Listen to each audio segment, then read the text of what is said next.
In today's video, I will be showing you the most accurate way that you can track your competitors' sales volume and inventory, and share with you one free tool that you can use to make this task a breeze. Stay tuned.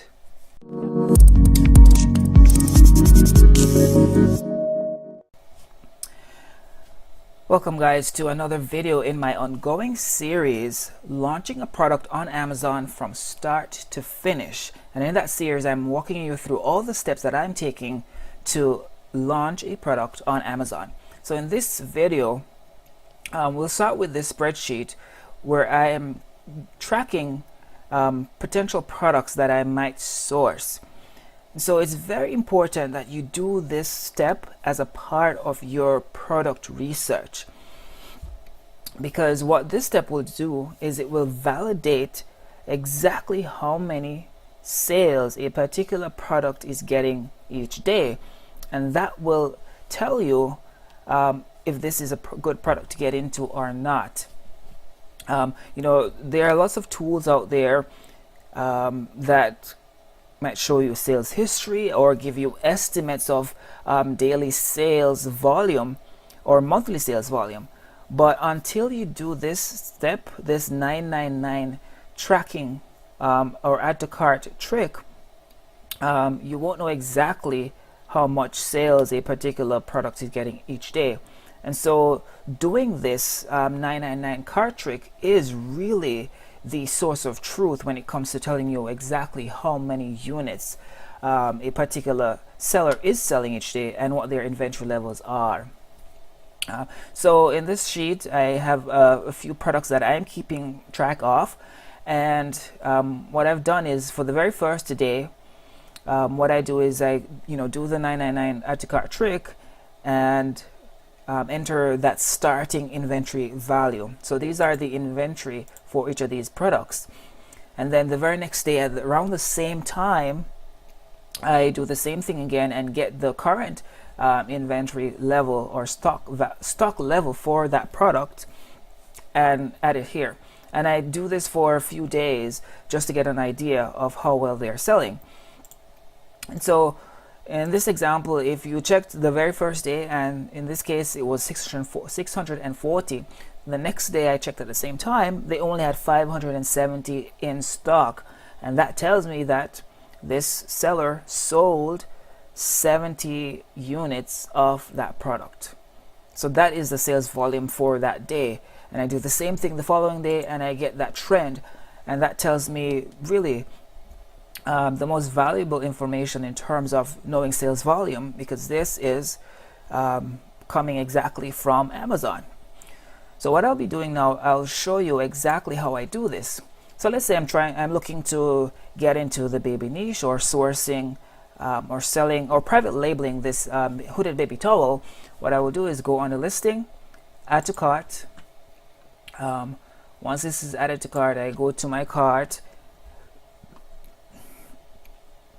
and then try to add 999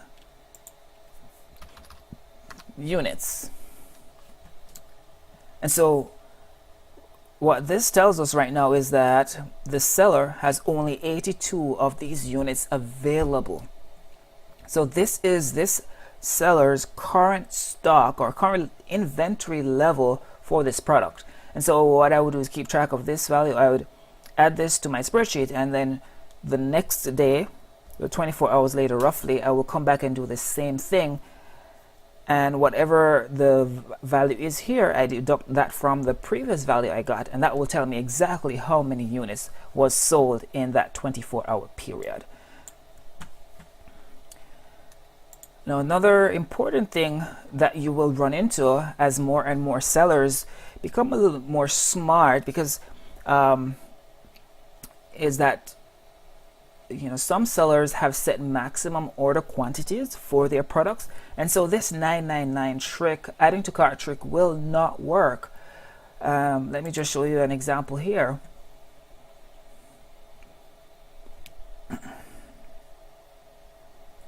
Now unless you're selling wholesale,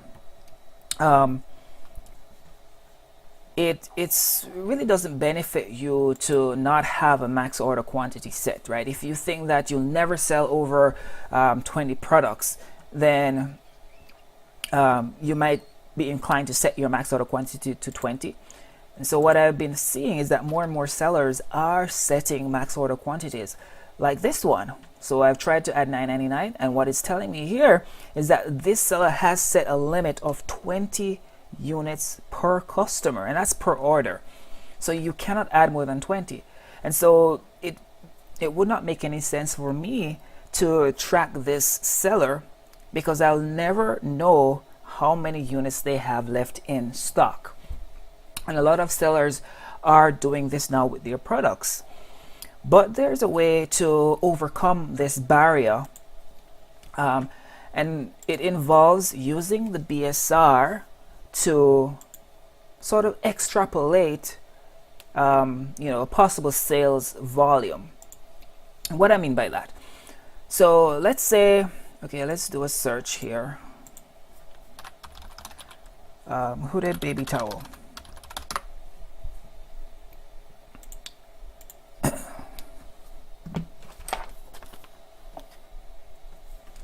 So let's say we did this search and we were able to track number 3 using the 999 trick, but sellers 1 and seller 2 have set max order quantity. So there's no way for me to accurately track their inventory levels.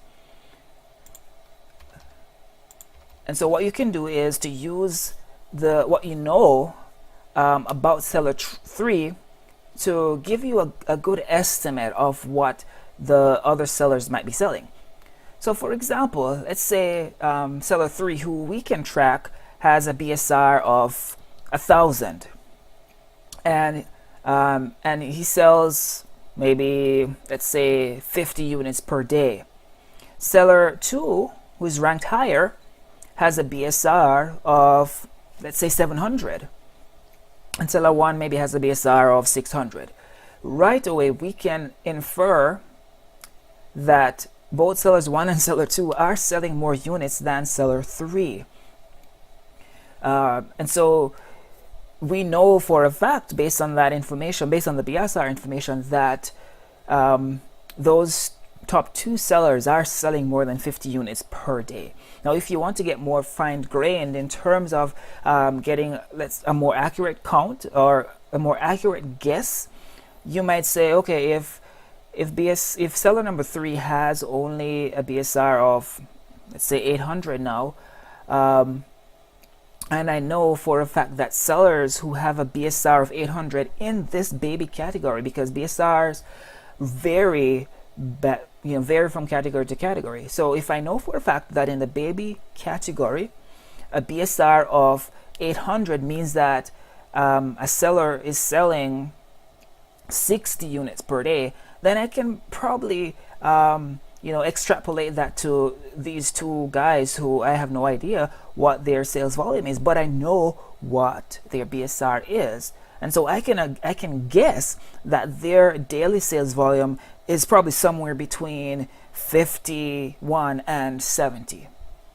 based on their BSR. And so that's how you can use BSR to really guess what the sales volume is. But that's all you need. You don't need the exact number, but you need a solid number. You need a good guess to go off of that. Because at the end of the day, all we're doing here is validating that this product is a good product to get into because the sales are good. And that's all we need. So enough about this 999 track. And you can imagine, right? Every day I have to come in and, add to cart and then change the quantity to 9999. And so it's very tedious, but it's something that you have to do. And I have found a Chrome extension that makes this job or this task a whole lot easier. Much easier. And the extension is Helium 10's Chrome extension. And I have it installed here. And to find it, I'll link down below. I'll include a link to where you can find it on the Chrome extension store.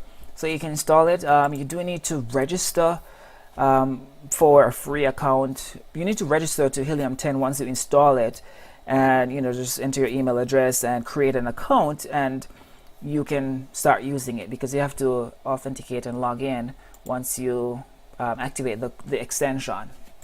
But what it does once you install it is that it automatically brings up this this information on the product page, and you can simply click inventory levels.